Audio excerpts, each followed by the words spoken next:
this is our mission for today. We are going to root this wig and tone it to give a Kelly Rowland inspired look. And this is actually a unit I got off Amazon. They are definitely not as full as my units. Could they? But we're just experimenting, so we say, you know what? I'm gonna just grab like a cheap wig and do this look because I mean it's just for content. And I'll leave the link below, and maybe y'all can just follow my instructions and recreate the same look. Alright, so let's go. So today we're going to be using the Wella toner in T11 and volume 10 developer. Any brand will do. Pour all the contents in a mixing bowl, and you're just going to, you know, moderately pour some of the developer and then mix that all around. Now, when working with blonde hair, I always recommend that you do a strand test. The amount of time, just go ahead and dip the whole wig and then have to do corrections. So better safe than sorry. So it's definitely toning how we want it to look. So now we know we can go ahead and dip the entire wig in. But first, so that the toner is evenly distributed, I'm going to go ahead and just dampen the wig and make sure that all the strands are laying in one direction. And another important tip to ensure that the toner is fully distributed throughout the wig is to add the mixture of the toner and developer into warm water, and then you're going to stir it around until it's even. Now you can go ahead and dip the entire wig into that mixture so that it's well saturated. Now the reason why we do this, the toner works very fast and you don't want your blonde to be looking patchy. So after I dipped it a couple times, I made sure lay it in a way that all the hair is settling into the toner mixture. And after a couple minutes, I would say about between 5 to 10, it was already changing, and now this looks more like the cool tone blonde that I'm going for. So I can go ahead and wash it out. Remember, the toner works fast. Do not leave it onto the hair for too long. And this is what we're working with. Now we can go ahead and root the wig. But before we root the wig, we have to protect the knots. I'm using my Cure Bond melting spray, or you can use any freeze spray, and blow dry it before applying the color to the roots. I'll be using the Mocha in Adore with a mixture of sienna brown. Now the reason why we're mixing these two type of browns, because one, sienna has a red undertone and mocha has a green undertone. Now if you are supposed to just use mocha onto the hair, you will be seeing green after a while, and if you just use sienna onto the hair, you'd be seeing red after a while. So when we mix both of them, it balances out the green and the red undertones, so the color doesn't look weird after a while. Now I'm not about to go through this entire wig and root the tracks, so I literally went around the circumference. This is the first time I'm doing it this way. I usually go through the entire wig, but guess what? This is just a promotional wig. I don't got the time for all that. So I did do a second application to make sure that the roots are well saturated and I didn't miss any spots. And now you really have to take your time when you're about to do the frontal, because you don't want to mess up your lace. And even though I protected the knots, I still take my time because I want my parts to be clean. This process is so time consuming. So you see, when hairstylists charge, you know, especially for colored wigs, they have a reason, because it is very tedious.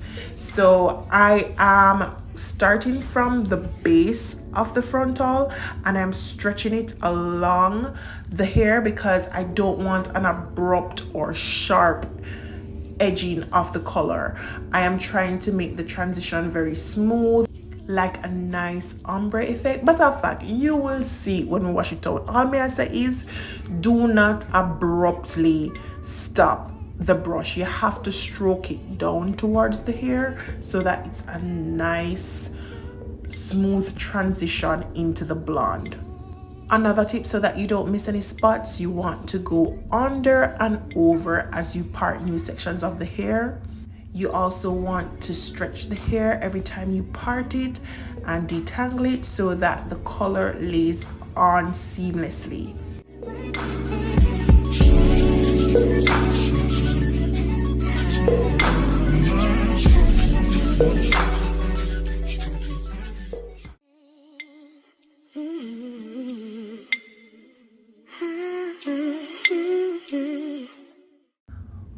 So this is after we went through the entire frontal of the wig, and we're going to allow that to just sit and settle in for a while.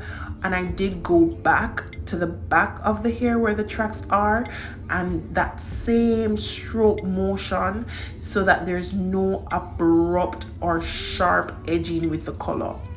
So what I'm trying to do now is just to create that fade ombre effect at the back of the head, so it really blends in nicely into the blonde.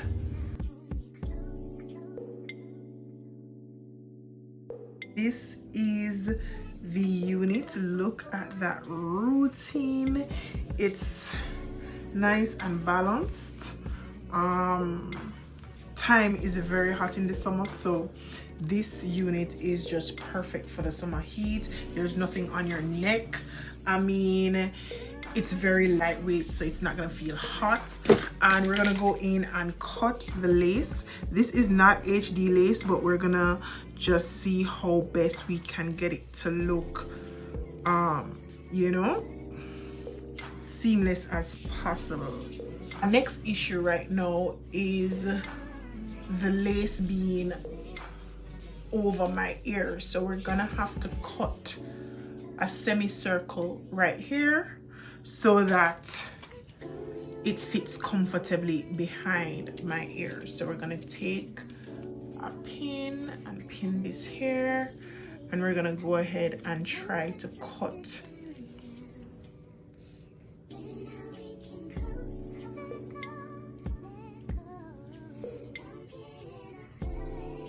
do this in a zigzag pattern.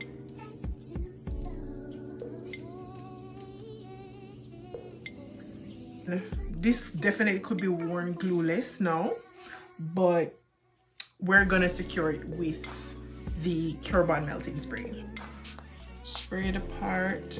We're gonna lift this part up and spray below it, and then just let that sink in. Cure edge brush to kind of melt the edge of the lace into your skin. I'm gonna spray in between them. Some of this here can go towards the back. And then that's the thing, before you try to put the band to seal anything, you want to make sure that everything is set in place to help to conceal the fact that this wig is too small for me. But that's what happens. I have to get my wigs custom, and that's how Cure Cosmo comes in, because I wouldn't have this issue if it was custom. So if you are a large and you have issues to fit your wigs, then you're gonna need a custom wig too. Very important part to getting the lace to kind of lay by the whiskers. You have to get your natural hair out the way.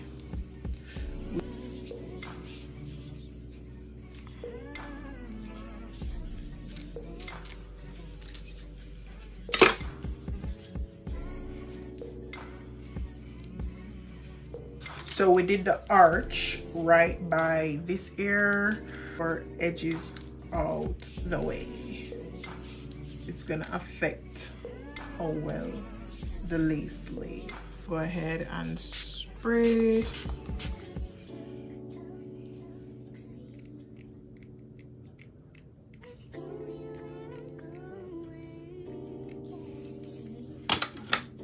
And then we just paste that in because we already did the spray. We can get away with this. We can get away with that. See, we can get away with that.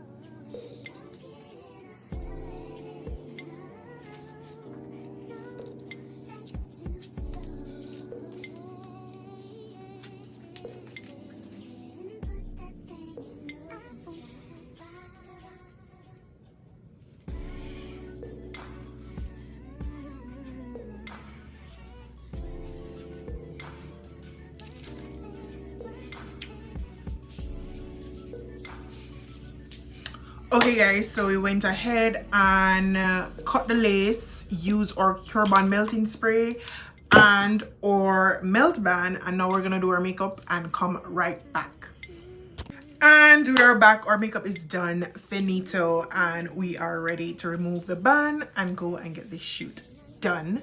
So I'm gonna remove my Cure melting band, and sometimes you have to use a sponge and blend. See this line? We gotta use a sponge and blend it in some of the powder with a dry sponge and blend the lace in, and that's how we're gonna get rid of that line that was caused by the melting band. Ooh, this is cute. Should we just rock it simply like this? Straight down like this, or we kind of bump it like this. As I said, this is not HD lace, but we did what needs to be done. So we're gonna bump it. We're gonna bump it and use our handy dandy Tresemme spray. Got a new bottle to set it. So that's what we're gonna do. We're gonna bump it, give it a little life.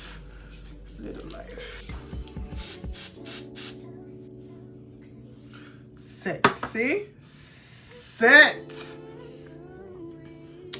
Gotta love Tresemme. Gotta love Tresemme. That is the tutorial on how to root your wig and get this nice, clean, toned blonde for the summer. Anyways, guys, bye!